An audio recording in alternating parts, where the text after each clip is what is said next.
Maslow's theory of motivation என்ன தெரியுமா? இவர் என்ன சொல்றாரு அப்படின்னா 5 பேசிக் நீட்ஸ் ஆஃப் ஹியூமன் பத்தி வந்து சொல்லிருக்காரு. அதாவது இப்ப இதான் ஒரு பிரமிட் அப்படின்னா அது வந்து பாட்டம் ஆஃப் த பிரமிட்ல வந்துட்டு ஒரு ஹியூமனுக்கு தேவையான பேசிக் நீட்ஸ், அதாவது ஃபுட், ஷெல்டர், வாட்டர் அந்த மாதிரி இருக்கு. சோ இத வந்துட்டு அந்த ஹியூமன் வந்துட்டு அட்டைன் பண்ணதுக்கு அப்புறம் அவங்க வந்து சேஃபா ஃபீல் பண்ணணும்னு நினைப்பாங்க. சோ இதுதான் next part of the pyramid.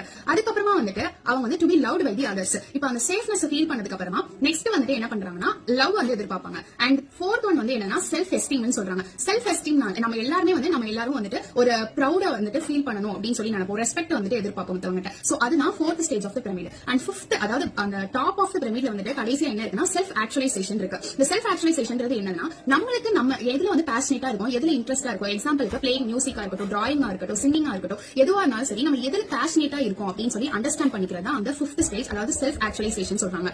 So இந்த பேசிக் நீட்ஸ் வந்துட்டு நம்ம ஒவ்வொன்னா ஒரு லேடரை வந்துட்டு கிளைம் பண்ணி போற மாதிரி போறதுதான் இந்த மாஸ்லோஸ் தியரி ஆஃப் மோட்டிவேஷன் சொல்றாங்க.